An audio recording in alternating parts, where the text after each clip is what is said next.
அனைவருக்கும் காலை வணக்கம். ஒரு தமிழ் படத்துல ஒரு காமெடி சீன் வரும்.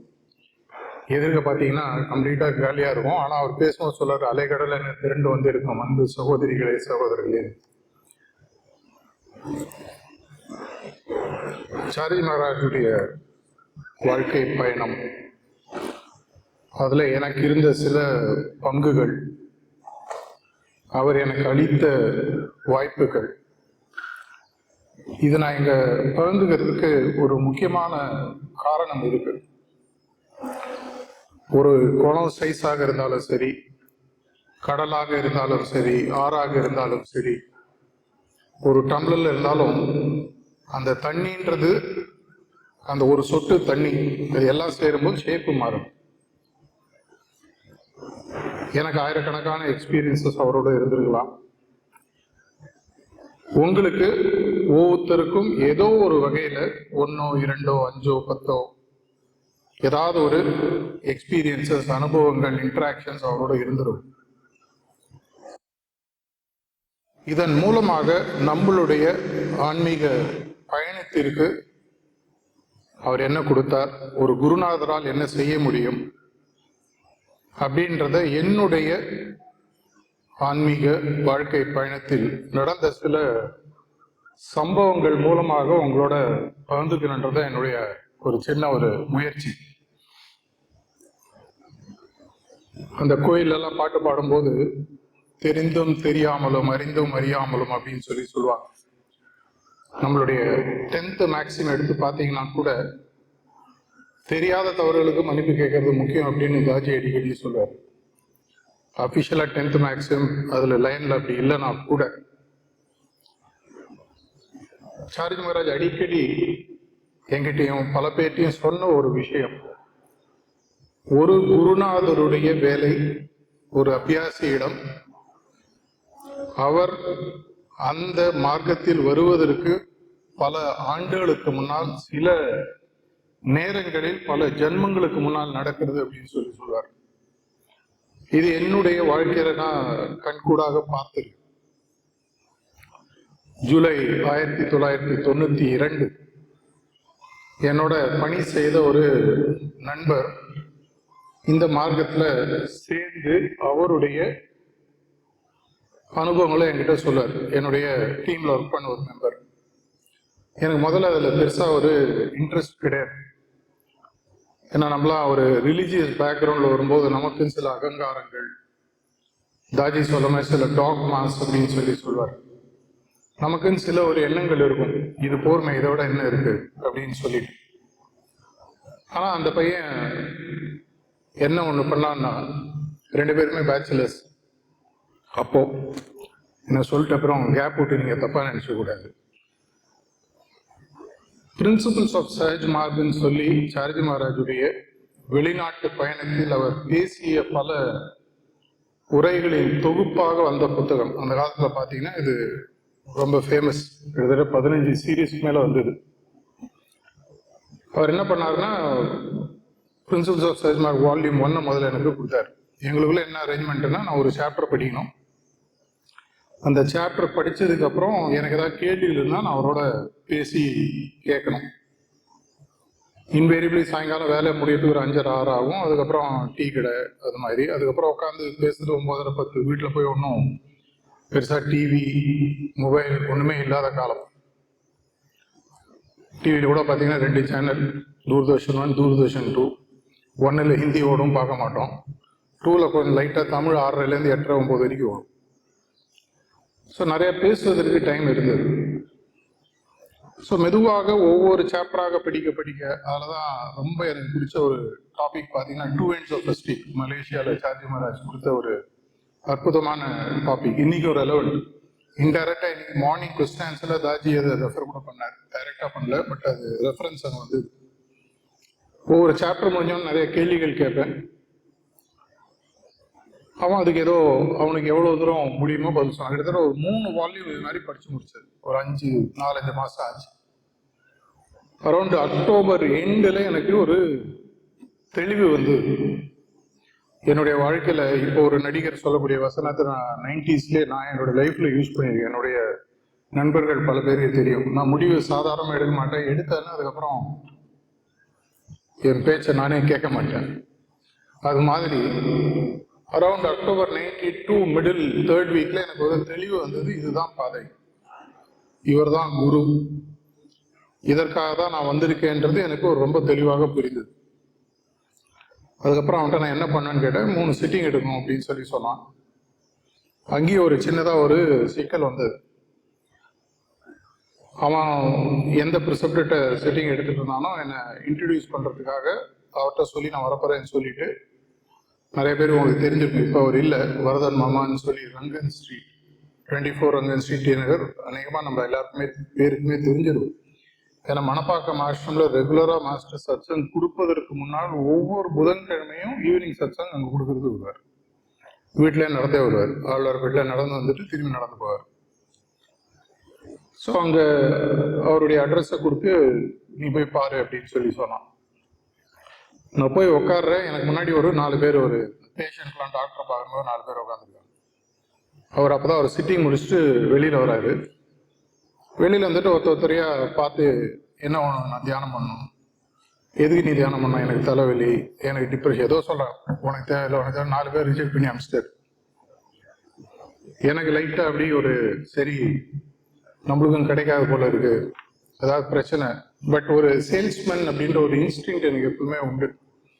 சேல்ஸ்மேனாகவே வாழ்க்கையில பல வருடங்கள் வாழ்ந்ததுனால அவர் என்கிட்ட பேச வர்றதுக்கு முன்னாடி டக்குன்னு அவருடைய பாஷையிலேயே பேசி, மாமா உங்களுக்கு ஞாபகம் இருக்கா, இவர் என்னை வர சொன்னார், நான் சிட்டிங் எடுத்து வந்திருக்கேன், எப்போ ஆரம்பிக்கலாம்? இது வந்து அட்வான்ஸ் க்ளோசிங் சேல்ஸ்ல சொல்லுவாங்க. அந்த பையருக்கு ஆப்ஷனே கொடுக்கக்கூடாது வாங்கறதுக்கு. 10 ரூபா பொருளா, 15 ரூபா பொருளா, 20 ரூபா பொருளா, அவ்வளோதான். இப்படி பார்த்தாரு. சரி நாளைக்கு ஆரம்பிக்கலாமான்னாரு. நான் போனது வந்து ஒரு வியாழனோ வெள்ளியோ. நான் இன்னைக்கு நைட்டு ஒரு சேல்ஸ் விஷயமாக வெளியூர் போக வேண்டியதாக இருந்தது. நான் திரும்பி வரத்துக்கு 2 நாள் ஆகும். இந்த தேதியில் வரேன்னு, சரி வா அப்படின்னாரு. இன்னைக்கு எனக்கு நல்லா ஞாபகம் இருக்கு. அவர் சொன்னது காத்தால் 5 மணிக்கு வந்துடு அப்படின்னாரு. திரும்பி அந்த ரிஜெக்ஷன் மைண்டில் ஓடிந்தது. ஒருவேளை ஏதாவது பிரச்சனை ஆகிடுன்னு சொல்லி ஒரு 3:30 மணிக்கு எழுந்து ரெடியாகி 4 காலம் வீட்டு வாசல் நான் எல்லாம் சுற்றின்னு இருக்கு. அப்புறமா மாமி வந்தாங்க, வரதன் மாமி. என்ன வேணும்? 5 மணிக்கு சிட்டிங் வர சொல்லியிருந்தார். நான் இவ்வளோ சீக்கிரம் வந்திருக்கேன். இல்லை பரவாயில்ல, நீங்கள் உட்காருங்க, வந்துட்டு. அதுக்கப்புறம் வந்தார் ஃபர்ஸ்ட் சிட்டிங். இது நடந்தது ஒரு திங்கட்கிழமை 2 நவம்பர் 1992, என்னுடைய ஃபர்ஸ்ட் சிட்டிங். அதுக்கப்புறம் 3 சிட்டிங் நடந்தது. அதுக்கப்புறம் பல விஷயங்கள், இண்டிவிஜுவல் சிட்டிங் கரெக்டாக போவேன், சத்சங்லாம் கரெக்டாக போவேன். ஆனால் அவர் வந்து என்ன ரொம்ப நாளாக வந்து ஆஷ்ரமான்னு சொல்லிட்டே இருக்கு. அந்த ஒரு படத்துல சத்யராஜ் சொல்ற மாதிரி, பேசிக்கலி நம்ம சோம்பேறின்ற மாதிரி, ஞாயிற்றுக்கிழமை நீங்க காத்தால 11 மணிக்கு முன்னாடி எழுந்துதான் சரித்திரமே கிடையாது. அவர் காத்தால ஞாயிற்றுக்கிழமை காத்தால 7க்குலாம் கிளம்பி 8:30க்கு வா, அங்கே சத்சங்கம் இருக்கும். இதெல்லாம் செட் ஆகாது நமக்கு. நான் 4-5 மாசம் நல்ல டிமிக்கி கொடுத்தேன். அப்புறம் ஒரே ஒரு தடவை ரொம்ப பணியோட கெஞ்சலா மிரட்டி மரியாதையா கேட்டார், சொன்னார், எனக்காக ஒரே ஒரு தடவை உனக்கு பிடிக்கலாம், அதுக்கப்புறம் வராது. ஸோ எனக்கு நல்லா ஞாபகம் இருக்கு. ஒரு ஜூன் 1992, 93 அப்போதான் நான் வந்து ஃபர்ஸ்ட் டைம் ஆஷ்ரம் வரேன், மணப்பாக்கம் ஆஷ்ரம். அப்போ அந்த இப்போ இருக்கிற ஆடிட்டோரியம் லைப்ரரி பிளாக்ல பார்த்தீங்கன்னா அங்கதான் அந்த பழைய மெடிடேஷன் ஹால் கூரை போட்டு இருக்கும். அதுக்கு முன்னாடியே தான் அவருடைய காட்டேஜ். அங்கே வந்து நான் சத்சங்கம் அட்டெண்ட் பண்ண வரேன். அந்த காலத்தில் என்ன நடந்ததுன்னா, ஒரு ரஃப்லி ஒரு 6 மந்த்ஸுக்கு ஒவ்வொரு ஞாயிற்றுக்கிழமை சத்சங்க அப்புறம் சாரிஜி மகாராஜ் ஒரு 1/2 மணி நேரம் பேசுவார். அது ஒரு டிஃபால்ட் செட்டிங் மாதிரியே. பிச்சுமணி மாமா அந்த சென்டர் கோஆர்டினேட்டர் ஒருவர் சத்சங்கம் முடிஞ்சவங்க பேசுவார். அந்த டாக்கு கேட்க கேட்க கேட்க அவருக்கு ஒரு பர்சனலாக ஒரு கரிஸ்மா உண்டு. அவங்க எல்லாருக்குமே தெரிஞ்சிடும். நீங்க ஒண்ணுமே பண்ண வேணாம், அவர் பக்கத்துல போய் தூரக்கேந்து பார்த்தாலே இப்போ ஒரு அட்ராக்ஷன். குருநாதர்களுக்கே உண்டு, தாஜிக்கும் உண்டு. அது மாதிரி மெதுவாக ஒரு அட்ராக்ஷன் வர ஆரம்பிச்சது. அதுக்கப்புறமாக ஜூலை 93 சால்ட் லேக் ஸ்டேடியம்ல கல்கட்டால அவருடைய பிறந்த நாள் 24 ஜூலை நடக்கிறதாக இருந்தது. ஆனால் லாஸ்ட் மினிட்ல கேன்சல் ஆகி அது சென்னை மணப்பாக்கம் ஹாஸ்டலில் நடந்தது. ஒவ்வொரு விஷயத்தில் டிவைன் இன்டர்வென்ஷன். ஏன்னா அப்போ நான் சேர்ந்த போதெல்லாம் ட்ராவல் பண்ணிலாம் ஒரு பண்டாராக்கெலாம் போனோம். அந்த மாதிரிலாம் எண்ணம்லாம் எனக்கு சுத்தமாக கிடையாது. அந்த அளவுக்கு இன்ட்ரெஸ்ட் இன்னும் வரல. ஆனால் அந்த 3 நாட்கள் அந்த பண்டாரா சத்சங்க அட்டெண்ட் பண்ணி அந்த ஒரு இம்மர்சிவ் எக்ஸ்பீரியன்ஸ். அதுக்கப்புறமா மெதுவாக எனக்கு அவர் மேல ஒரு வாஞ்சையின் தமிழ்ல சொல்லுவாங்க உருவாக ஆரம்பிச்சு. இவரோட இன்னும் கொஞ்சம் பக்கத்துல போய் பழகணும். அந்த நேரத்துல ஒண்ணு காமெடியான ஒரு விஷயம் நடந்தது. இது நடந்தது நான் மிஷன்ல ஃபர்ஸ்ட் சிட்டிங் எடுத்தவுடன் நான் இப்போ ஒரு கம்பெனில அப்பே ஏற்கனவே ஒரு ஆல் இண்டியா லெவல்ல ஒரு ஹெட்டா ஒர்க் பண்ணிட்டு இருந்தேன். அப்போ அதோட ஒரு 5 மடங்கு பெரிய கம்பெனில அவங்க கம்பெனில லிட்டரலி ஒரு நம்பர் 2 நம்பர் 3 போஸ்ட்டுக்கு என்ன இன்டர்வியூ பண்றாங்க. இது என்னுடைய ஃபர்ஸ்ட் சிட்டிங்க்கு முன்னாடி. அப்போ நான் வாங்குற சம்பளத்தோட கிட்டத்தட்ட 5 மடங்கு எக்ஸ்ட்ரா. ஆனால் வெளியூருக்கு போகணும், சென்னையில் கிடையாது, வேற ஏதோ ஒரு ஊர்ல போய் செட்டில் ஆகும். எங்க அம்மாட்ட அப்போ கேட்டேன். அப்போ நான் இன்னும் மிஷன்ல சேரல. அந்த டிசிஷன் நடக்கக்கூடிய இடம் இதெல்லாம் எங்க சேர்றதுன்றது அந்த ரிபிள் எஃபெக்ட் உங்களுக்கு அப்புறம் தெரியும். எங்க அம்மா சொன்னாங்க பரவாயில்ல போகலாம். ஏன்னா எங்க அப்பா போய் ஆல்ரெடி பல வருஷங்கள் எடுத்து நீ எங்கே இருக்க நான் இருக்கேன் போலவா. அது முடிஞ்சு அந்த இன்டர்வியூ முடிஞ்சு எல்லாம் கையில ஆஃபர் லெட்டர் வருவதற்கு முன்னால் நடுவில் இந்த சிட்டிங் எடுக்கும்போது எனக்கு நல்லா தெரியும் இவர் இருக்கிறது ஆழ்வார்பேட்டில். நான் போகலன்னா கிடையாது, நான் போனால் சம்பாத்தியம் இல்லைன்னா இல்லை, அது மாதிரி. ஸோ மெதுவாக சிஸ்டமில் நான் வரத்துக்கு அதே டைமில் பார்த்தீங்கன்னா எனக்கு ஆட்டோமேட்டிக்காக ஒரு பாதை ஒன்று ஓப்பன் ஆகுது. ஒரு வேலைக்கு போனால் வரக்கூடிய அளவுக்கு பணம் கிடையாது, ஆனால் எப்போ வேணால் போகலாம், எப்போ வேணால் வரலாம் அப்படின்ற மாதிரி. ஸோ திரும்பி ஒரு ஃபாஸ்ட் ஃபார்வர்ட் பண்ணிங்கன்னா இந்த ஜூலை 93க்கு அப்புறமாக அது மெதுவாக அவர் பக்கத்தில் வரணுன்ற ஒரு ஆசை. அது வரைக்கும் நான் அவரை பர்சனலாக மீட் பண்ணதில்லை, தூரக்கே பார்க்குறதோட சரி. அதுக்கப்புறமாக ஒரு ஆகஸ்ட்லேருந்து கிட்டத்தட்ட அக்டோபர் எண்டு வரைக்கும் ஒவ்வொரு ஞாயிற்றுக்கிழமையும் நீங்கள் பல பேர் என்னை எதுக்காக அந்த காலத்தில் திட்டிருக்கீங்களோ, என்னை எதுக்காக அந்த காலத்தில் புகழ்ந்திருக்கீங்களோ அதே வேலையை எனக்கு நிறைய பேர் செஞ்சாங்க. மாஸ்டர் பார்க்க முடியாது, மாஸ்டர் பிஸியாக இருக்காரு, மாஸ்டர் தூங்கிட்டு இருக்காரு, மாஸ்டர் சாப்பிட்டுட்டு இருக்காரு, மாஸ்டர் இப்போ தான் கிளம்ப போகிறாரு. ஒவ்வொரு ஞாயிற்றுக்கிழமையும் இதே மாதிரி நடந்துருக்காரு. ஒரு 3-4 மாதம் பகீரத பிரயத்னம்னு சொல்லுவாங்க, அது மாதிரி அவரை பார்க்கறதுக்கான வாய்ப்புகள் மெதுவாக ஒவ்வொருத்தர் யாரோ நிறுத்துவாங்க. அப்போல்லாம் ஸ்டாண்டர்டாக யாரும் இல்லை, ஜேகே இருப்பார், கூட நிறையா அப்பப்போ அந்தந்த வாரத்துக்கு ஒரு வாலண்டியர்ஸ் இருப்பாங்க. அதுக்கப்புறமா ஒரு முறை எனக்கு நல்லா தோணித்து, இன்னைக்கு இது செய்யலைன்னா என்னோட சிஸ்டம் விட்டுணும், அந்த அளவு ஒரு மைண்டில் எனக்கு வந்துடுது. அதே மாதிரி அந்த ஞாயிற்றுக்கிழமை காத்தால வர இப்போ அந்த தேதி நல்லா ஞாபகம் இருக்குது, 21 நவம்பர் 1993. அன்றைக்கி மட்டும் என்னோடய டைரி என்ட்ரி பார்த்தீங்கன்னா ஒரு 14 பேஜ் இருக்கும். அப்போல்லாம் மேனுவலாக தான் எழுதுவோம், இப்போ தான் எல்லாம் சிஸ்டம் எல்லாம் பண்ணிகிட்ருக்கோம் இல்லையா. காத்தால வரேன், ஒரு 11 வரைக்கும் வெயிட் பண்ணுறேன், முடியல. அன்றைக்கே ஒரு மைண்டில் ஒரு மாதிரி வந்துடுது, அவ்வளோதான் விட்டுடலாம். ஆனால் அப்புறம் தோணித்து, யாரோ ஒருத்தர் சொன்னாங்க, ஏற்கனவே நான் அந்த பேட்டர்னை கவனிச்சிருக்கேன். நார்மலாக அவர் சனிக்கிழமை காத்தால வந்தாருன்னா சண்டே நைட்டு தான் வீட்டுக்கு போவார். இது எல்லாருக்குமே அந்த காலத்தில் வரவங்க எல்லாருக்குமே தெரியும்.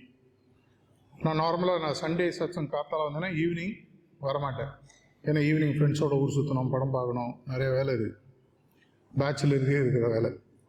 ஸோ அன்றைக்கி முடிவு பண்ணேன், எப்படியா இருந்தாலும் இன்றைக்கி தான் வந்தாகணும். ஒரு 3:30 மணிக்கெலாம் வந்துட்டேன் திரும்பி.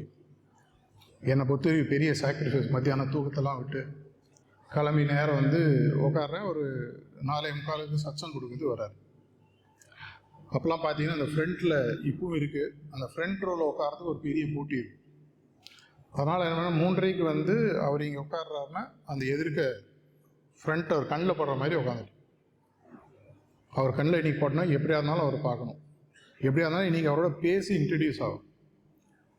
அந்த உட்காடுறேன், 4:45 வர்றாரு. ஃபஸ்ட்டு டைம் ஐ கான்டாக்ட் கொடுத்தாரு. நார்மலாக அவர் அவ்வளோ ஈஸியாக ஐ கான்டாக்ட் கொடுக்க மாட்டார். நேராக நான் உட்காடுறேன், நான் இப்படியே பார்த்தாரு, நான் அவரை பார்த்தேன். நிறைய கம்யூனிகேட் பண்ணியிருந்தேன்னு வச்சுக்கோங்க, heart to heart, mind to mind, whatever. இன்றைக்கி நான் உங்களை பார்க்கலன்னா நான் இன்றைக்கி விட்டு போகிறேன், உங்களுக்கு என்ன தோணுதோ பண்ணுங்க அப்படின்ற மாதிரி ஒரு ப்ரேயர் போட்டு, ஒரு திமிரு, ஒரு முட்டாள்தனம், ஒரு அன்பு எல்லாம் கலந்த ஒரு விஷயம். சத்சங்கம் முடியுது, எழுந்துக்கிறாரு, நேர ரூமுக்குள்ளே போகிறாரு. பின்னாடியே நான் ஓடுறேன். அதுக்குள்ளே யாரும் 2 வாலண்டியர் வந்து இல்லை அவர் கிளம்பிட்டு இருக்காரு, இப்போ பார்க்க முடியாது. சரி, நீ தான் லாஸ்ட் போல இருக்கு. அப்போது அந்த சேல்ஸ்மேன் இன்ஸ்டிடியூட்டில் எப்படியா இருந்தாலும் இவரை இன்னைக்கு பார்த்தாகணும். உள்ளே போயிட்டு உடனே கிளம்புறாரு. கிளம்பி அந்த காலத்தில் பார்த்தீங்கன்னா நிறைய பேருக்கு தெரியும், TMR 3756 விஜயரங்கன் மாமாவுடைய அம்பாசிடர் கார். அவர் முன்னாடி சாரிஜ் மகாராஜுடைய இது, பட் அவர் கார் ஓட்ட விடாது பாபுஜி சொன்னதால் அந்த காரை விஜயரங்கன் மாமாவுக்கு கொடுத்துருந்தார்.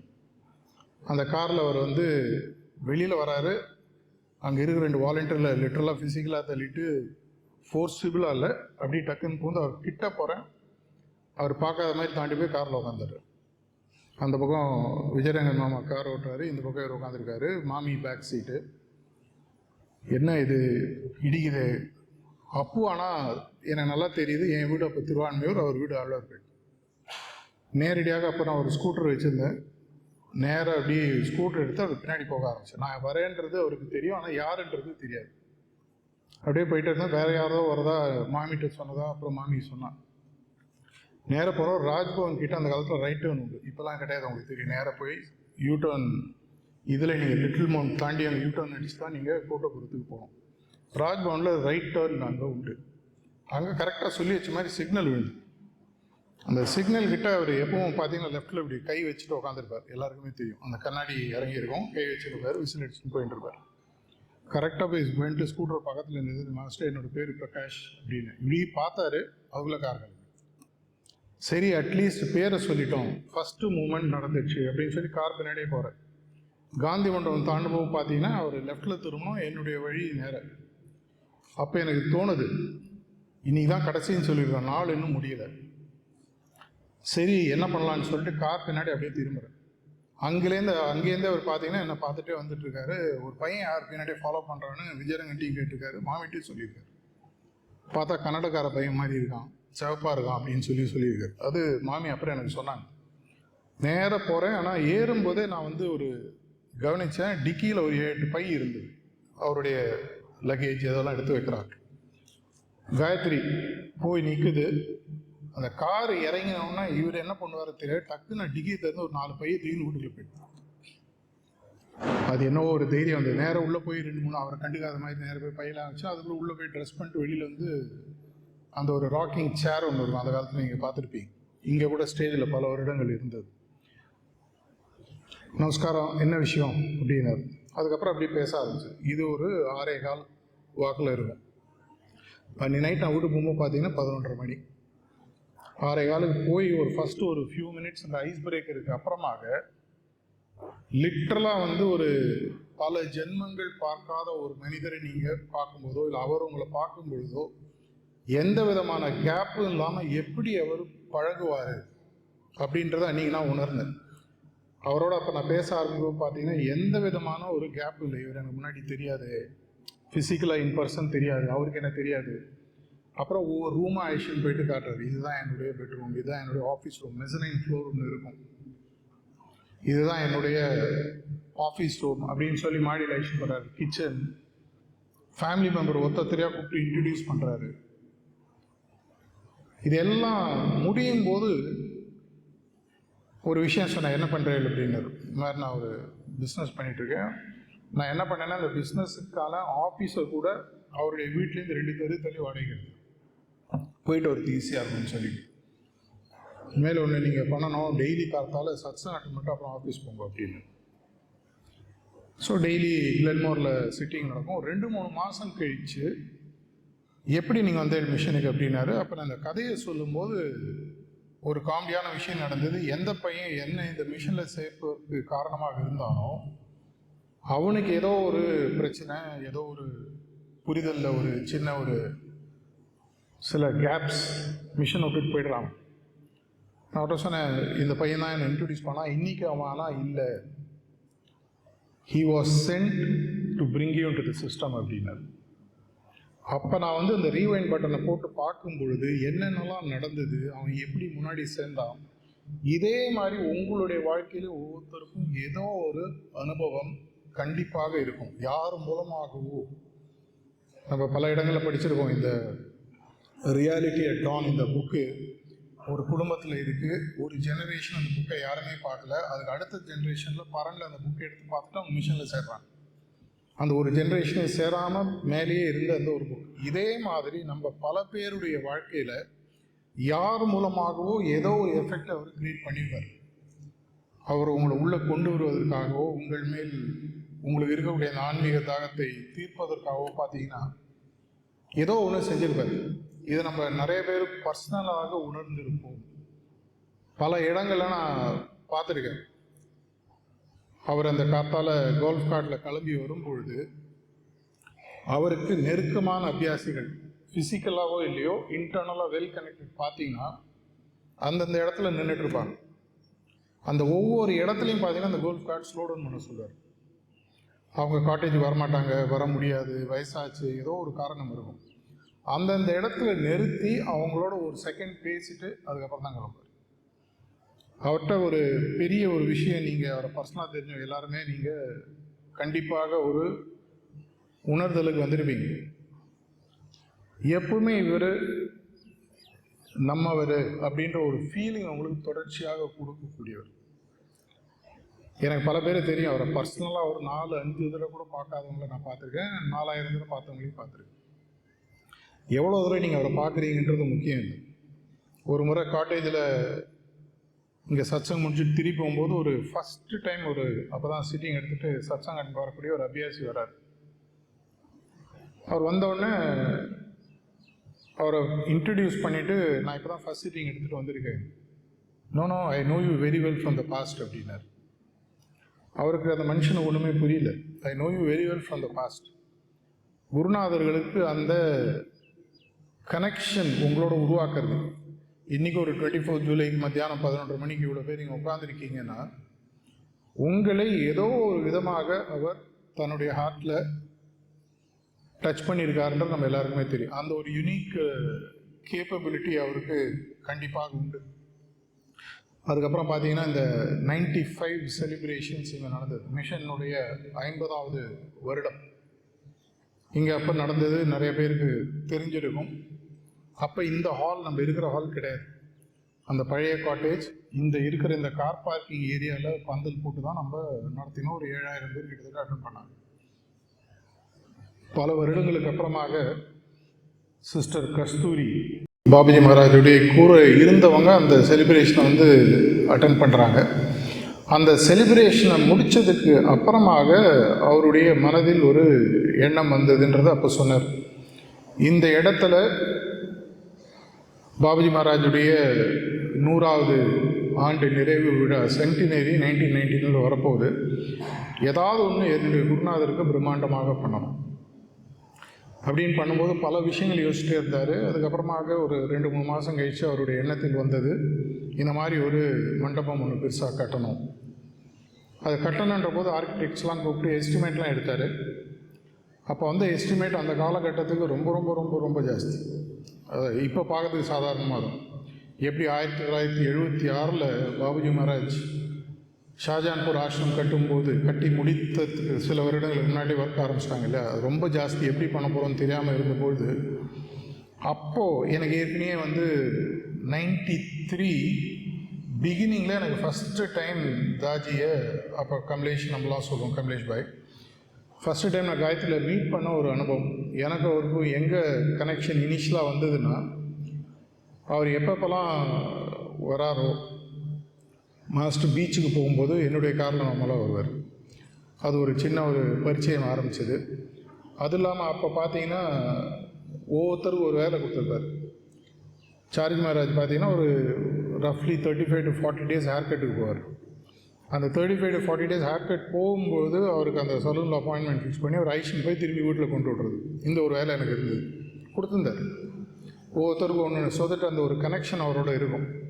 ஆனால் ஒவ்வொருத்தரையும் பார்த்தீங்கன்னா கூட தாஜி வருவார். இன்வெரியும் நாங்கள் 3 பேர் போவோம்.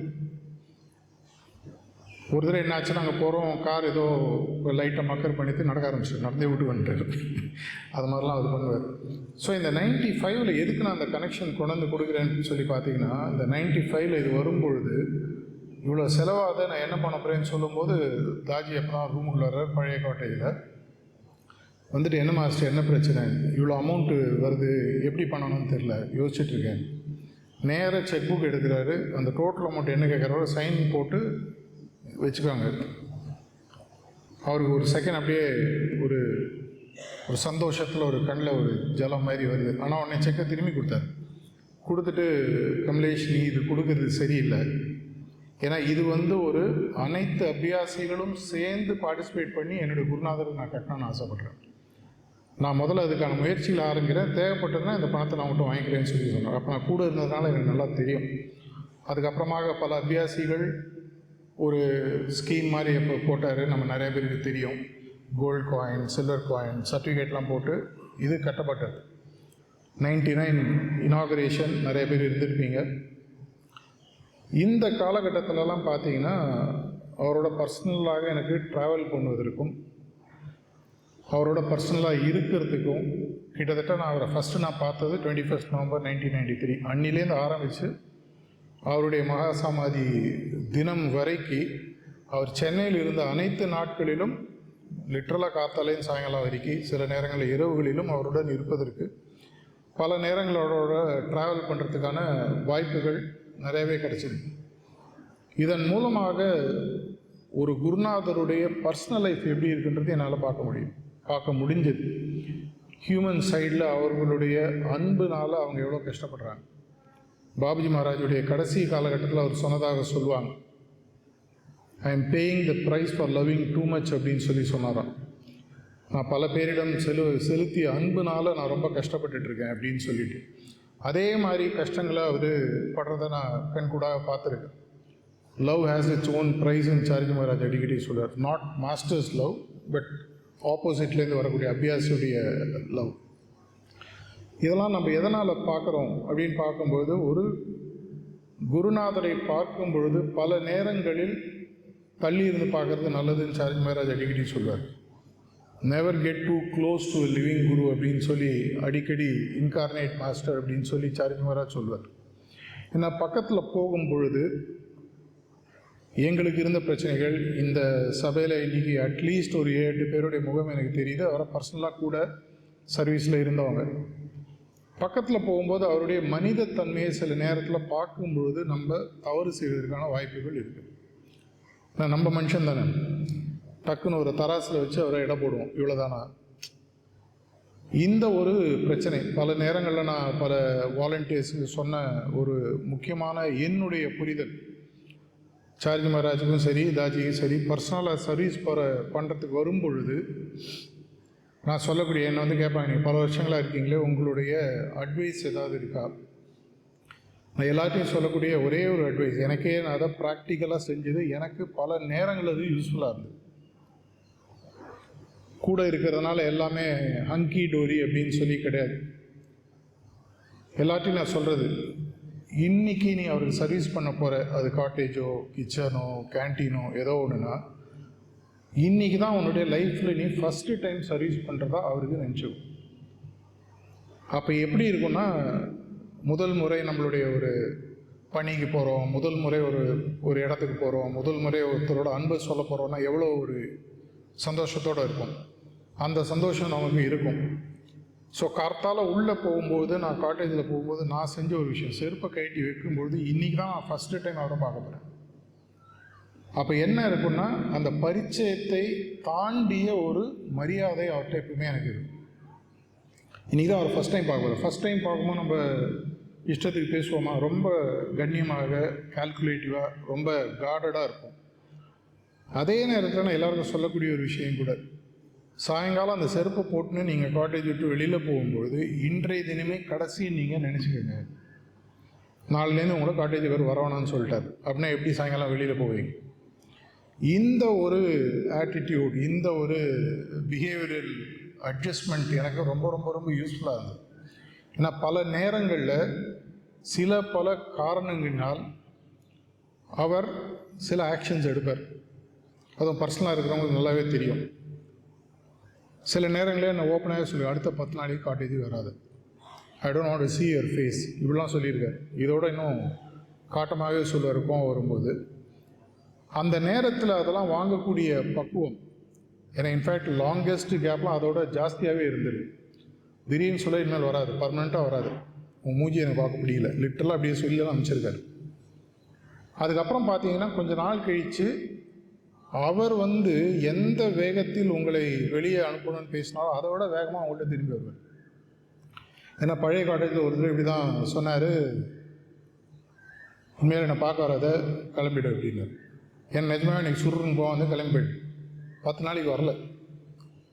10ஆவது நாள் வரேன், எனக்கு இன்னும் முடியல, நேரம் வரேன். என்னை பார்த்தோன்னே, என்ன சார் என்னால் போகமா, பார்க்கவே வரல. அந்த கேட்கும்போது அப்படியே என்ன ஆகும்னா எல்லாமே உங்களுக்கு உரியிடும். இந்த மாதிரி அனுபவங்கள் அட்லீஸ்ட் ஒவ்வொருத்தருக்கும் உங்கள் லைஃப்பில் இருக்கும். அதனால் குருநாதர்கிட்ட பக்கத்தில் இருக்கிறதுன்றது அவ்வளவு ஃபிசிக்கலி அட்லீஸ்ட் பார்த்தீங்கன்னா அவ்வளோ சுலபமான விஷயம் இல்லை. முக்கியமாக அவருடைய பணியில் அவருடைய சர்வீஸை செய்யும்போது வாலண்டியராகவோ ப்ரிசெப்டராகவோ ஒரு ஃபங்க்ஷனரியாகவோ செய்யும் பொழுது பல நேரங்களில் நான் கவனித்த ஒன்று, ஒரு நார்மலாக இருக்கக்கூடிய ஆம் ஆத்மி அபியாசி பார்த்தீங்கன்னா உங்களை அவங்க அவருடைய பிரதிபிம்பமாக பார்ப்பாங்க. உங்கள்கிட்ட இருக்கக்கூடிய ஃப்ளாஸை மாஸ்டர்கிட்ட இருக்கிறதா பார்ப்பாங்க. உங்கள்கிட்ட இருக்கக்கூடிய நல்ல விஷயங்கள் மாஸ்டர் கொடுத்ததா பார்ப்பாங்க. அப்படி இருக்கும் பொழுது ஒரு ப்ரிசெப்டர்னால் அவர் சிட்டிங் கொடுத்து தான் ஃபைனலாக உருவாக்குறார். ஒரு ஃபங்க்ஷனரினா ஒரு ஆர்டர் சைன் போட்டு தான் உருவாக்குறார். அப்படின்ற போது ஒரு நார்மல் அபியாசி, இன்றைக்கி நம்ம 40 லட்சம் பேருக்கு மேலே உலகளாக இருக்கும், எல்லாருக்கும் மனசில் தோன்றக்கூடிய ஒரு விஷயம், அவர் உருவாக்கின ஒரு பொருள் இப்படி இருக்குன்னா அவர் எப்படி இருப்பார்ன்ற எண்ணம் அபியாசியில் ஒரு இது பலமுறை சாரிஜி மகாராஜ் சொல்லியிருக்காரு. Each one of you is a walking ambassador of the mission அப்படின்னு சொல்லி என்கிட்ட அடிக்கடி சொல்வார். நீங்கள் இந்த காட்டேஜை விட்டு வெளியில் போகும் பொழுதோ ஏதாவது ஒரு இடத்துக்கு செல்லும் பொழுதோ நீங்கள் எப்படி உலகத்தை பாவிக்கிறீர்கள், நீங்கள் எப்படி உங்களுடைய பழக்க வழக்கம் இருக்கிறதோ அதை வைத்து நம்மளுடைய மிஷனை இடப்படுவோம். பல நேரங்களில் வந்த கேள்வி, நான் பல மேடைகள் இதை பற்றி நான் சொல்லியிருக்கேன். 2016 ஒரு மீட்டிங், ஒர்க்கிங் கமிட்டி மீட்டிங் நடக்கும்போது நாங்கள் ஒரு 15-20 பேர் இருந்தோம். தாஜி அப்போ கானால நடந்தது. ஒரு வருத்தமாக ஒரு கேள்வி கேட்டார், இவ்வளோ நல்ல விஷயத்தை கொடுக்குறோம், ஃப்ரீயாக கொடுக்குறோம், ஏன் இன்னும் உலகம் நம்மளை ஃபுல்லாக ஏற்றுக்கலை, எது தடுக்குது, உங்களுக்கெல்லாம் என்ன தோணுன்னு ஒருத்தரை கேட்டே வந்தார். அப்போ என்னுடைய ரவுண்ட் வரும்பொழுது நான் சொன்ன ஒரு விஷயம் மனதில் பட்டதை நான் அப்படியே சொன்னேன். அவர் தலையாட்டினார், ஆமான்னு சொல்ல, இல்லைன்னு சொல்லலை. அப்போ நான் சொன்ன ஒரு விஷயம், நம்ம எல்லாருமே நம்மளுடைய சர்ஜ் மார்க் ஹார்ட்ஃபுல்னஸ் மூமெண்ட்டில் நம்ம கொடுக்கறது தியானம், சுத்திகரிப்பு, பிரார்த்தனைன்னு நினச்சிட்ருக்கோம். நம்மளுடைய ப்ராடக்டோ நம்மளுடைய சர்வீஸோ நம்மளுடைய தியானமும் சுத்திகரிப்பும் பிரார்த்தனையும் அல்ல. இதை பற்றி ஒருவர் பேசும் பொழுது இவரிடம் என்ன மாற்றம் இருக்கிறதுன்றதை எதிர்க்கிறோம் பார்க்கலாம். சப்கான்ஷியஸாக ஆழ்நிலை மனதிலிருந்து இப்பேற்பட்ட ஒரு பெரிய உலகத்திலே இல்லாத ஒரு மார்க்கம், பிராணாவதி இருக்குது, மாற்றம் இருக்குது, கடவுள் தன்மை அடைய முடியும், எல்லாம் நீ பேசுறியே, உன் வாழ்க்கையை பற்றி எனக்கு தெரியும், நீ எதிர்கணிக்கிற, என் பக்கத்து விடு, எழுத்து விடு, உன் குடும்பத்தில் என்ன நடக்குதுன்னு எனக்கு தெரியும்.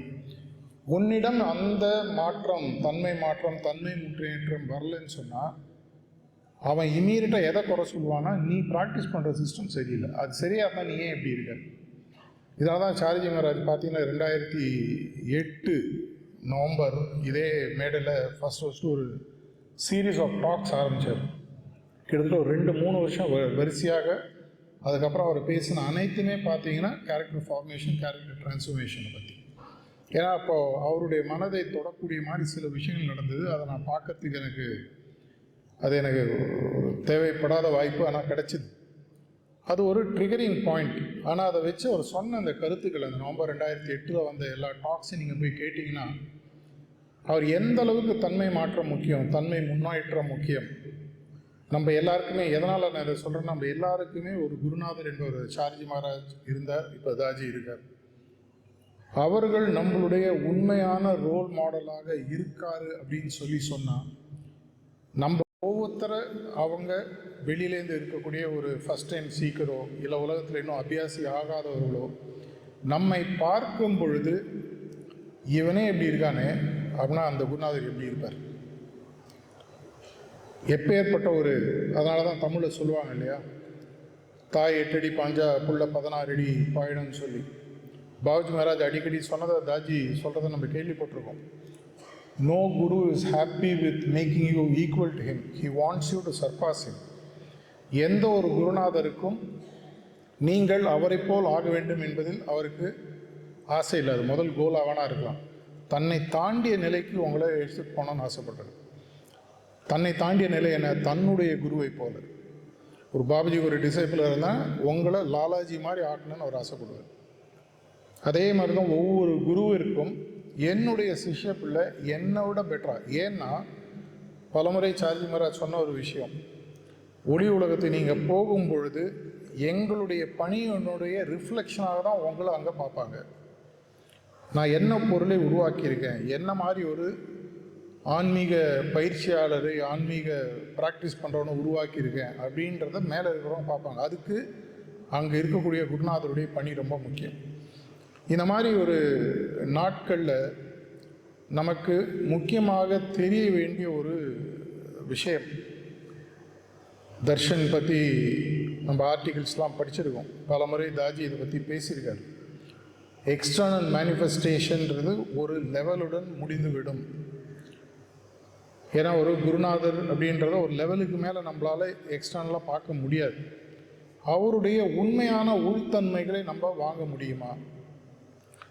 அவரை போல் என்னால் இப்போ கூட பார்த்தீங்கன்னா இப்போது 76வது நாள்னு நினைக்கிறேன், பிகமிங் லைக் ஹிம் சொல்லி தமிழ்நாட்டில் ஒரு 90 நாட்கள் பயிற்சி பற்றியை நடத்திட்டுருக்கோம் வெர்ச்சுவலாக.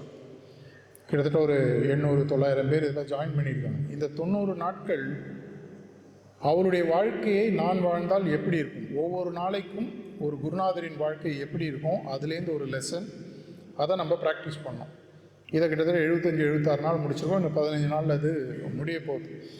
இதில் பார்ட்டிசிபேட் பண்ணுறவங்க பல பேர் கொடுக்கக்கூடிய ஃபீட்பேக்ஸ் சொல்லி பார்த்தீங்கன்னா, அது மாதிரி நம்ம ஆர்வமோ இல்லையோ என்ன மாதிரி வாய்ப்புகள்லாம் இந்த உலகத்தில் இருக்குது, எப்படி நம்மளுடைய தன்மையை நம்மளால் ஒரு ஒளி உலகத்தில் போவதற்கு முன்னாலேயே அதற்கேற்ற தன்மைகளை நம்மளால் எப்படி மாற்ற முடியும் அப்படின்றத நமக்கு ரொம்ப ரொம்ப ரொம்ப சுலபமாக புரிய வைப்பதற்காக தான் குருநாதர்கள் மீண்டும் மீண்டும் வருகிறார்கள். ஒவ்வொரு குருநாதர் வராருன்னா அந்த டைமுக்கு ஏற்ற மாதிரி ஏதோ ஒரு மேனிஃபெஸ்டேஷனில் அவங்க வராங்க. ஏதோ ஒரு விஷயத்தை நமக்கு புரிவதற்காகவும் நம்மை மாற்றுவதற்காகவும் நம்மை முன்னேற்றுவதற்காகவும் கொண்டு வராங்க. நம்மளுக்கு ஃபார்ச்சுனேட்லி பார்த்தீங்கன்னா through out the year 4 celebrations நமக்கு. இந்த 4 செலிப்ரேஷன்ஸும் பார்த்தீங்கன்னா ஒரு ஈக்வி டிஸ்டன்ட்டாக ஸ்ப்ளிட் ஆகிருக்கு. பிப்ரவரி, ஏப்ரல், ஜூலை, செப்டம்பர். ஒவ்வொரு குருநாதரின் பிறந்த நாளும் நமக்கு நம்மளுடைய வாழ்க்கையில் இருக்கக்கூடிய இன்னும் சில காலத்தில் எவ்வளோ நாள் வாழ போகிறோன்றது யாருக்கும் தெரியாது. நேற்றுடையார் இன்றிலையனும் பெருமையுடைத்து உலகம் சொல்லுவாங்க. எவ்வளோ நாள் வாழ போகிறோம் நம்ம யாருக்குமே தெரியாது. ஆனால் அந்த வாழக்கூடிய காலகட்டத்தில் 1 ஜனவரி 2026 தாஜியோட நியூ இயர் மெசேஜ் பார்த்தீங்கன்னா ரொம்ப ஷார்ட் மெசேஜ். ஆனால் அதில் தெளிவாக ஒரு விஷயத்தை அவர் சொல்கிறார். குருநாதர் உங்களை 7 மாதத்தில் உங்களுடைய ஸ்பிரிச்சுவல் என்டைட்டி கிரியேட் பண்ணி ஒளி உலகத்துக்கு அழைச்சிட்டு போகிறதுக்கு ரெடியாக இருக்கார். அப்படின்னா இது அவரை கொடுக்காமல் தடுப்பது எது அல்லது யார் அப்படின்ற கேள்வி வந்ததுன்னா அதுக்கு விரல் இந்த பக்கம் தான் வரணும். அவர் கொடுக்கறதுக்கு ரெடியாக இருக்கார். இந்த பிகமிங் லைக் ஹிம் கூட அது சொன்னதுக்கப்புறம் அதை ஒரு பயிற்சியாக மாற்றணும்னு செஞ்ச ஒரு விஷயம். 7 மாதங்கள் ஸ்பிரிச்சுவல் அனாட்டமி புக்கு இன்றைக்கி கார்த்தால தமிழில் ரிலீஸ் பண்ணியிருக்காங்க. அந்த புக்கில் ஒரு கொட்டேஷன் ஒரு இடத்துல சொல்கிறார். நம்ம எல்லாருக்குமே இந்த மேத்தமேட்டிக்ஸ் ரொம்ப தெளிவாக தெரியும். மார்ஸ் டு ஃப்ரீடம் சொல்லி 2015 ஃப்ரான்ஸில் அவர் பேசின டாக்குடைய கண்டினியூவேஷன் தான் அந்த ஸ்பிரிச்சுவல் அனாட்டமியோட புக்குன்னு சொல்லி அவர் சொல்லியிருக்கார். இந்த புக்கில் அவர் சொல்கிறாரு, உங்களுடைய சொந்த முயற்சியில் மீண்டும் மீண்டும் மீண்டும் நீங்கள் பிறந்து 24 மணி நேரம் தியானம் செய்து ஒரு குருநாதரின் உதவி இல்லாமல் இருப்பதற்குள் ஒரு உயரிய ஆன்மீக நிலையை அடைவதற்கு 1.5 கோடி வருஷம் ஆகும். 1.5 கோடி 2 கோடி வருஷம் அதில் கணக்கு சொல்கிறார். ஆனால் இது அனைத்தையும் ஒரு சுருக்கி 7 மாதத்தில் உங்களோட லைஃப் ஒரு 70-80 வயசுன்னு வச்சுக்கோங்க. 70-80 வயசில் நம்ம எல்லாருமே மேக்சிமம் டைம் பார்த்தீங்கன்னா முழித்திருக்கும் நேரத்தில் 8-9-10 மணி நேரம் நம்மளுடைய லௌகீக வாழ்க்கைக்காக தான் செலவழிக்கும். அநேகமாக எல்லாருமே படிப்பும் லௌகிக வாழ்க்கையை சேர்ந்த ஒரு ஸ்டூடெண்ட்டோ லௌகிக வாழ்க்கை இல்லைன்றதில்ல, அவங்க லௌகிக வாழ்க்கைக்கு ப்ரிப்பேர் ஆகிறதுக்கு படிக்கிறாங்க. இந்த 40, 50, 60 வருடங்கள் நம்மளுடைய லௌகிக வாழ்க்கைக்காக செலவழிச்சிருக்கோம், இனிமேல் செலவழிக்க போகிறோம். ஒரு 7 மாதம் 24 ஹவர்ஸ் கூட கிடையாது. அந்த 7 மாதம் ஒரு 2லிருந்து 2.5 மணி நேரம் உங்களால் ஒதுக்கி வைக்க முடிந்தால், இன்றைக்கி ஆரம்பிச்சிங்கன்னா அடுத்த வசனத்தில் கரெக்டாக முடியும் ரஃப்லி. இன்றைக்கி ஆரம்பித்து உங்களால் ஒரு 2.5 மணி நேரம் உங்களுடைய இருப்பதற்குள் உயரிய ஆன்மீக குறிக்கோளை அடைவதற்கு உங்களால் ஒதுக்கி வைக்க முடிந்தால், நம்மளுடைய வேலை என்ன? ஃபிசிக்கலாக ஒர்க் பண்ணணுமா? கிடையாது. வாலண்டியர் ஒர்க்குன்றது ஆப்ஷனல். ஆன்மீகத்தில் முன்னேறுவதற்கு வாலண்டியர் ஒர்க்குன்றது ஒரு கேட்டலிஸ்ட் மாதிரி, அதுவே முக்கியமான கிரியா ஊக்கி, அது முக்கியமான விஷயம் அல்ல. உங்களுடைய பயிற்சி காத்தாலே அதான் சொன்னார், ப்ராக்டிஸ் திரும்பி அவர் சொன்னது. கான்ஸ்டன்ட் ரிமெம்பரன்ஸ்க்கு இன்டைரக்டாக அவர் கொடுத்த ஹிண்ட்டு பார்த்தீங்கன்னா, ப்ராக்டிஸ் மாதிரி ஒரு டூல் உங்களுக்கு கிடையவே கிடையாது. 2.5 மணி நேரம் ரஃபாக ஆகும். நீங்கள் சரியான அபியாசியாக பயிற்சி செய்வதாக இருந்தால், காலையில் எழுந்து பாயிண்ட் பி கிளீனிங்கை முடித்து, night bed time prayer 10th maximum முடித்து பெட் டைம் ப்ரேயரை முடித்து படுக்கணும் அப்படின்னு சொன்னால் ரஃபாக கால்குலேட் பண்ணி 2.5 மணி நேரம் ஆகும். 2.5 மணி நேரம் 7 மாதங்களுக்கு நீங்கள் ஒதுக்கி வைக்க முடிந்தால், அந்த இருப்பதற்குள் உயரிய ஆன்மீக முன்னேற்றத்தை கொடுப்பதற்கு நாம் தயாராக இருக்கேன்னு சொல்லி 1 ஜனவரி அந்த மெசேஜில் சொல்கிறார். இந்த குருநாதர்களின் வாழ்க்கையை நமக்கு மீண்டும் மீண்டும் சொல்லக்கூடிய ஒரு விஷயம், சாரி மகாராஜுடைய ஒரு ஃபேமஸ் வேர்ட்ஸ், அடிக்கடி அவர் சொல்லக்கூடிய விஷயம், what is possible for one single human being is possible for everybody else. அது தன்னை பற்றியே சொல்கிறார். ஒரு குருநாதரை போன்ற தன்மையை அடைவதற்கு அவர் ஒரு நார்மல் அபியாசியாக, ஒரு நார்மல் மனிதனாக இருந்து அபியாசியாக மாறி முடியும்னு சொன்னால், அது ஒவ்வொரு மனிதனாலும் முடியும். நம்ம மார்க்கத்தில் மட்டும்தான் பார்த்தீங்கன்னா உண்மையான சமூக நீதி பார்த்தீங்கன்னா இங்கே தான், உண்மையான சமத்துவம் பார்த்தீங்கன்னா இங்கே தான். எந்த வித பாகுபாடும் கிடையாது. 15 வயசு கம்ப்ளீட் ஆகிருக்கணும், உங்களுக்கு வில்லிங்னஸ் இருக்கணும், ப்ராக்டிஸ் பண்ணுறது சின்சியராக பண்ணிங்கன்னா 7 மாதத்தில் நான் இருப்பதற்குள் உயரிய ஆன்மீக நிலையை கொடுப்பதற்கு தயாராக இருக்கேன்னு சொல்வதை புரிய வைப்பதற்காக தான் ஒவ்வொரு முறையும் குருநாதர்கள் வருகிறார். ஒரு பிறந்த நாள்ன்றது வெறும் அந்த இடத்துல இருந்துட்டு அவர் வாழ்ந்த இடத்த பார்க்குறது மட்டும் இல்லை, அதுலேயும் ஒரு முக்கியத்துவம் இருக்குது. ஆனால் அவருடைய வாழ்க்கை எப்படி வாழ்ந்தார்? என்னால் அதை போன்ற ஒரு 7 மாதங்கள் ஒதுக்க முடியுமா? அந்த 7 மாதத்தில் குறிக்கோள் அடைஞ்சிட்டிங்கன்னா ரெஸ்ட் ஆஃப் த லைஃப் உங்கள் கையில் இருக்குது. ஏன்னா அடுத்த ஜென்மத்தில் நம்ம மீண்டும் இதே பாதையில், ஒருவேளை இந்த வாழ்க்கையில் நமக்கு அந்த குறிக்கோளை அடைய முடியவில்லை என்றால், மீண்டும் ஒரு பிறவி எடுக்க வேண்டும் என்ற நிலை வந்தால், இதே மாதிரி ஒரு சர்க்கம்ஸ்டன்சஸ், இதே மாதிரி ஒரு இடம், இதே மாதிரி ஒரு குரு கிடைப்பாரான்றது டவுட். அநேகமாக கிடைக்கும், லா ஆஃப் ஆவரேஜஸ்ன்னு சொல்லுவாங்க. ஆனால் வாய்ப்புகள் கிடையாது. இப்போ நான் க்யூவில் நிற்கிறேன், தியேட்டர் முன்னாடி இருக்குது, டிக்கெட் காலியாக இருக்குது, நல்ல படம் பார்க்கணுன்னு தோணுது, டிக்கெட் வாங்கி உள்ளே போகிறேன். நேற்று வந்த படத்துக்கு எதுவும் சம்மந்தம் இல்லை. ஆனால் க்யூவில் நிற்க மாட்டேன், படமும் பார்க்க மாட்டேன், டிக்கெட்டும் வாங்க மாட்டேன், தானாக படம் எங்கள் வீட்டில் காட்டணும் அப்படின்னு சொன்னால் அடுத்த ஜென்மம் அந்த படம் இருக்குமான்னு கூட நமக்கு தெரியாது. சார்ஜி மகாராஜா இருக்கட்டும், தாஜியாக இருக்கட்டும், பாபுஜியாக இருக்கட்டும், பாலாஜியாக இருக்கட்டும், ஒவ்வொரு குருநாதரும் அவர்கள் இந்த உலகில் பிறவி எடுத்து வருவதற்கு ஒவ்வொரு முறையும் மனிதனுக்கு இருப்பதற்குள் ஒரு ஆன்மீக நிலையை அடைவதற்கு, உயிரிய நிலை அடைவதற்கு நாங்கள் உங்களுக்கு உதவி செய்வதற்கு தயாராக இருக்கும் நம்மளுக்கு சொல்கிறதுக்காக தான் வராங்க. சாரி மகாராஜ் அடிக்கடி சொல்லக்கூடிய ஒரு famous words, God helps those who help themselves. யார் தனக்கு தானே உதவி செய்வதற்கு தயாராக இருக்கிறானோ அவனுக்கு கடவுள் உதவி செய்வதற்கு தயாராக இருக்கு. ஃபஸ்ட்டு ஸ்டெப்பு நம்ம போன வாரம் தாஜியோட ஒரு இமெயில் ரெஸ்பான்ஸை படிக்கிறதுக்கு எனக்கு வாய்ப்பு கிடைச்சி, அதில் தெளிவாக சொல்கிறார், there is nothing that I can do if you are not ready to cooperate. நீ ஒத்துழைப்பதற்கு தயாராக இல்லை என்றால் என்னால் ஒன்றும் செய்ய முடியாது. இதே தான் பாபுஜி மகாராஜ் சொல்கிறார். இவ்வளோ நீங்கள் செய்கிறீங்களே, அபியாசிட்டு நீங்கள் என்ன எதிர்பார்க்குறீங்கன்னு கேட்டபோது ஒரே லைனில் அவர் சொன்னார், I just need their cooperation. வேறு ஒன்றுமே எனக்கு அபியாசிட்டு வேணும், எனக்கு தேவை அவர்களுடைய ஒத்துழைப்பு. அவர்கள் பலமுறை சாரிஜி மகாராஜ் என்கிட்ட பர்சனலாக சொன்ன விஷயம், ஒரு குருநாதன்றவர் ஆன்மீகத்துக்கு மட்டும் அல்ல. அப்படி தான் நம்ம முதல்ல பார்க்க ஆரம்பிக்கிறோம். ஒரு காலகட்டத்தில் பார்த்தீங்கன்னா அந்த 2 ends of a stick படித்து பார்த்தீங்கன்னா உங்களுக்கு தெரியும், உங்களுடைய வாழ்க்கையில் நடக்கக்கூடிய ஒவ்வொரு விஷயத்திலும் ஒவ்வொரு பிரச்சனையிலும் அவருடைய கண்ணில் படாத ஒரு கையினுடைய ஒரு கவசம் இருக்கிறத நான் என் லைஃப்பில் ஒரு அட்லீஸ்ட் ஒரு 400-500 தடவை பார்த்துருக்கேன் மினிமம். ஒவ்வொரு இடத்துலையும் பார்த்துருக்கேன். பெரிய பெரிய பிரச்சனைகள், சின்ன பிரச்சனைகள், எல்லா இடத்துலையும் பிரச்சனையை சால்வ் பண்ணுவார்னு நான் சொல்ல வரல. இப்போ நீங்கள் கீழே விழுறீங்கன்னா விழக்கூடிய அடியை குறைக்கிறதுக்கு அவரால் கண்டிப்பாக முடியும். அது உங்களுக்கு புரிய ஆரம்பிக்கும் பொழுது என்னுடைய வாழ்க்கை வெறும் ஆன்மீக வாழ்க்கைக்கு மட்டும் ஒரு குருநாதர் பொறுப்பு ஏற்கல, என்னை நான் முழுமையாக ஒப்படைப்பதற்கு தயாராக இருக்கும் பொழுது என்னுடைய வாழ்க்கையில் நடக்கக்கூடிய ஒவ்வொரு அசைவுகள் 2003 2004 ஒரு விஸ்பர் மெசேஜ் படித்தது எனக்கு நல்லா ஞாபகம் இருக்குது. அந்த விஸ்பர் மெசேஜில் பாபுஜி மகாராஜ் சொல்கிறாரு, ஒவ்வொரு அபியாசியின் ஒவ்வொரு அசைவுகளையும் நாங்கள் இங்கிருந்து கவனித்து கொண்டிருக்கிறோம். We are watching every single movement of every single அபியாசி அப்படின்னு சொல்லி பாபுஜி மகாராஜ் விஸ்பரில் சொல்கிறார். எப்படின்றது அவங்களுக்கு தான் தெரியும். ஆனால் அவங்க பார்த்துட்ருக்காங்கன்றதே ஒரு பெரிய நமக்கு ஒரு கிடைக்கக்கூடிய ஒரு பூஸ்ட் டானிக் மாதிரி. இந்த நாளில் இது ஒரு மீண்டும் ஒரு அகல் விளக்காயிடும் தூண்டுகோல் தேவைன்ற மாதிரி இந்த மாதிரி மக்கள் நமக்கு வாய்ப்புகள் குறிக்கோளை அடைவதற்கு இருக்குன்றதை மீண்டும் புரிய வைப்பதற்காக இந்த மாதிரி பிறந்தநாள் 24 ஜூலை வரும், 28 செப்டம்பர் வரும், 2 February வரும், 30 ஏப்ரல் வரும்.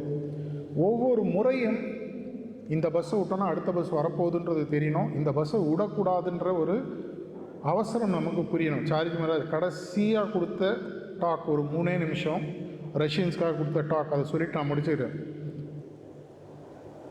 அடிக்கடி சொல்லக்கூடிய ஒரு விஷயம் பார்த்தீங்கன்னா, நேரத்தின் அவசியம், நேரத்தின் அவசரம்.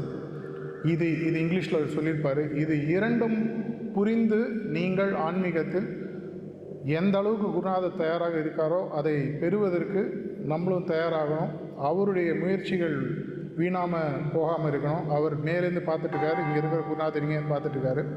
அவர்கள் மனது முழுமையாக மகிழ்ச்சி அடைவதற்கு நம்மளுடைய கையில் தான் நம்ம ஆன்மீக எதிர்காலம் இருக்குது அப்படின்றத நான் சொல்லி முடிச்சிருக்கேன். நன்றி, வணக்கம்.